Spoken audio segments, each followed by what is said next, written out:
So hello everyone, welcome to my channel.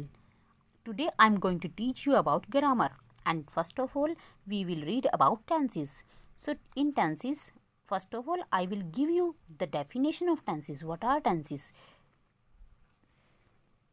Tense is the form of a verb which shows or indicates the time and the continuation और completeness of an action or state. तो tense क्या होती है? Verb की वो form जो हमें show करती है, इंडिकेट करती है, क्या इलिस्ट्रेट करती है, क्या इलिस्ट्रेट करती है कि कोई काम चल रहा है, कंटिन्यू या कंप्लीटनेस या कंप्लीट हो चुका है, वो किसी एक्शन, किसी कार्य के बारे में और किसी स्टेट, किसी कंडीशन के बारे में. ठीक है. तो there are main three tenses. There are three tenses in English: present tense, past tense and future tense. And these three tenses have four subparts. First of all, indefinite or simple, continuous or progressive, perfect or perfect continuous. So students, अभी तक आपने पढ़ा कि तीन जो है वो tense होते हैं हमारे पास इंग्लिश में, और उनके आगे 4 सब टेंसेस होते हैं. So first of all, I am going to teach you about present indefinite tense. Present indefinite tense actually use कहाँ होता है? Present indefinite tense वहाँ यूज़ होता है जहाँ हम फैक्ट्स को इंडिकेट करते हैं, ट्रूथ, हैबिट्स और रूटीन्स को इंडिकेट करते हैं. मीन्स फैक्ट्स बताए जाने हों, ट्रूथ कोई ट्रू स्टेटमेंट बतानी हो, हमें हैबिट बतानी हो किसी की, और या कोई डेली रूटीन बताना हो, तो वहाँ जो है हम प्रेजेंट इंडेफिनिट टेंस यूज़ करेंगे. Now we will learn about it with the help of example. Please read the very first example. 2 and 2 make 4. 2 और 2 मिलाने से 4 होते हैं. It is a mathematical fact. So this example is showing about fact. The sun rises in the east.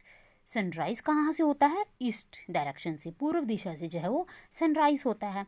और this example shows about universal truth. ये हमें universal truth के बारे में बता रहा है.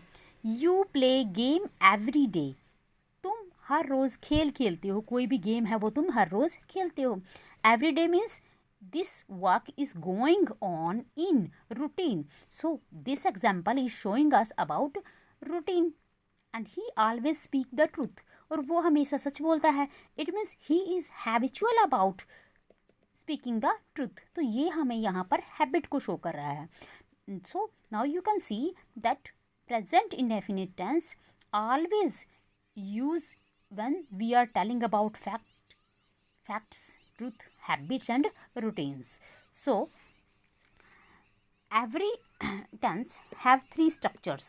Positive structure जो इसमें किसी काम का होना बताया जाता है, नेगेटिव स्ट्रक्चर जो किसी काम को ना होना बताया जाता है, और इंटेरोगेटिव स्ट्रक्चर जिसमें जो है किसी काम के होने या ना होने के बारे में प्रश्न किया जाता है, क्वेश्चनिंग की जाती है. व्हेन, व्हाई, विच और हेल्पिंग वर्ब से शुरू होते हैं ये वाले. Okay, first of all I am teaching you about positive structure. Positive structure क्या होता है? देखिए, पॉजिटिव स्ट्रक्चर में सबसे पहले आता है हमारा सब्जेक्ट वर्ब की फर्स्ट फॉर्म ऑफ वर्ब. ये V1 लिखा हुआ है, it means first form of verb, और first form of verb plus S और ES, देन ऑब्जेक्ट. तो I am revising the structure now. Subject, first form of verb plus S or ES or object. So this is the structure of a positive sentence. When we write about positive things, or we write about something happening, और जो हो रहा है, जो घटित हो रहा है, किसी काम को होना बताया जाए, तो हम पॉजिटिव स्ट्रक्चर से बताएंगे. Then next structure is negative structure. Subject, do not और does not. Actually do not और डज नॉट यहाँ पे नेगेटिविटी को शो कर रहा है, नेगेटिव स्ट्रक्चर को शो करने के लिए है. First form of verb then object. So ये हमारा नेगेटिव स्ट्रक्चर है. अब यहाँ पे वर्ब की फर्स्ट फॉर्म यूज़ है, और ऐसे ES कहाँ है ये मैं आपको आगे पढ़ाऊँगी अभी. Then negative interrogative structure. Interrogative structure में क्या होगा, जो डू और डज यहाँ पे हेल्पिंग वर्ब्स का काम कर रही हैं वो सबसे पहले आ जाएंगी। किसी भी क्वेश्चन को हम टू टाइप्स से पूछ सकते हैं, या तो हेल्पिंग वर्ब्स की हेल्प से, ठीक है, और या फिर WH वर्ब की हेल्प से।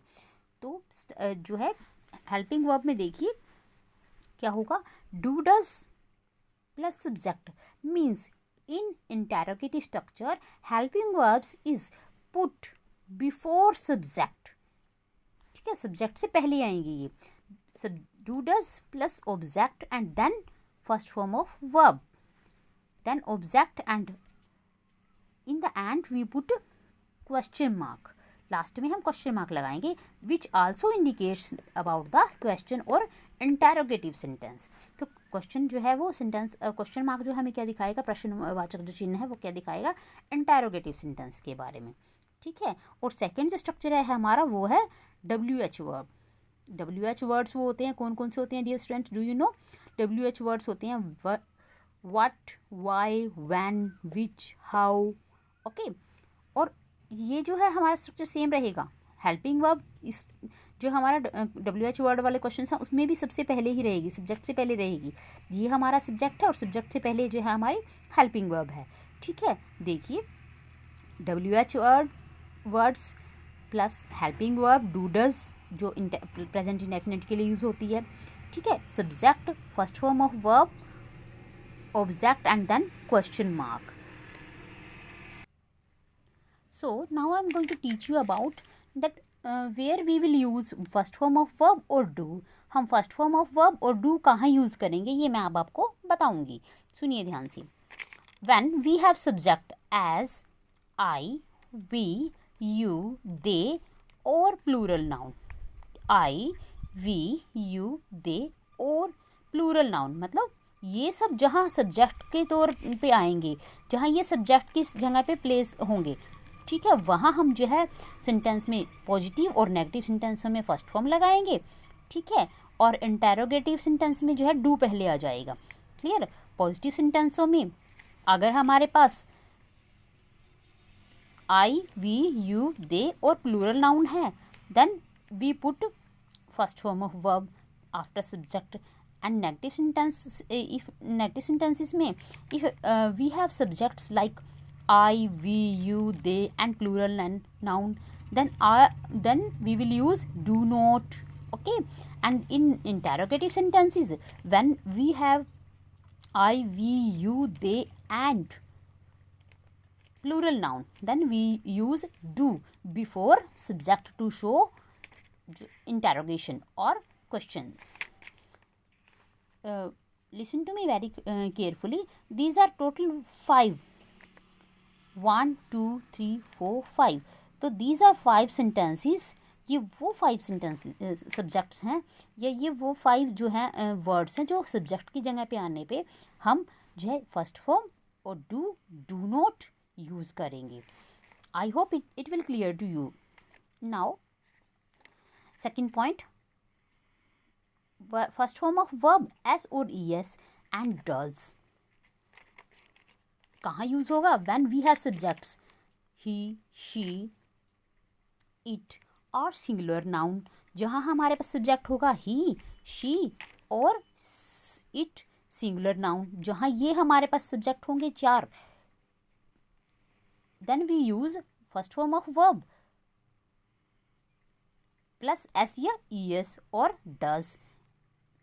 First form of verb S या ES we use it in positive structure and does not we use in negative structure, and we put does before subject in interrogative structure.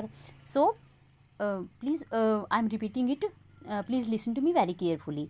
When we have subjects he, she, it, singular noun, then we use first form of verb S plus SIES in positive structures, positive sentences like I go to Delhi, he goes to Delhi, we play football, they and she plays football, okay. So when we have negative structure, then I use I do not play football, he does not play football. I hope you can easily identify the difference between these examples. And when we use does in interrogative structure, we put before he, she, it or singular noun does in interrogative sentences. Now I am giving to you some examples and listen these examples very carefully. I go to school. Do you know why I put here I? Because subject is I. So and we have to put first form of verb with I. I go to school. जैसे ही हमने यहाँ पे I की place पे subject की जगह पे आया हमारा he, सब्जेक्ट की जगह पे हमने पुट किया he, तो वर्ब जो है क्या हो गई, फर्स्ट फॉर्म ऑफ वर्ब से एस या ई एस उसके साथ ऐड हो गया. He goes to school. So this is positive structure. Both examples are of positive structure. Now I am repeating about negative structure. These are the examples of negative structure. We do not go to school. हम school नहीं जाते हैं. ठीक है, ता है ते है में हम ट्रांसलेट करेंगे as we told you earlier. Okay, we do not go to school because we is subject here, and here you can see easily that if we have subject we, then we use do not in negative structure. We do not go to school. हम school नहीं जाते हैं. और जैसे ही मैंने यहाँ पे राम जो कि सिंगुलर नाउन है, ठीक है, यूज़ किया तो do not converted into does not. Do not converted into does not because singular noun किसको फॉलो करेगा, फर्स्ट फॉर्म ऑफ वर्ब और प्लस एस ए एस और डज नॉट को. ठीक है, नेक्स्ट देखिए एग्जाम्पल इंटेरोगेटिव सेंटेंसेस के. Do you go to school. क्या तुम स्कूल जाते हो. Now you is subject here and we put do before you because do you follows do. Do you go to school. क्या तुम school जाते हो. अब यही सेम एग्जाम्पल मैं आपको करवा रही हूँ WH वर्ड में जो हमारा सेकेंड स्ट्रक्चर है. When do you go to school. You can see here do is always before subject. In do or does or helping verb is always before subject in interrogative sentences. But helping verb तो वही रहेगा, but हमें क्या करना है second structure में, जो हमारा WH वर्ड है वही हमें पहले पुट करना है, बाकी सारा स्ट्रक्चर सेम रहेगा. Do you go to school. Do you go to school, but हमें पुट करना है वहाँ पे double interrogative. Interrogative means WH word. तो WH वर्ड क्या होगा यहाँ पे, when do you go to school. So this is the explanation about present indefinite tense. I hope it will clear to you. Thank you. In next part we will read about present continuous tense. Please wait for my next video.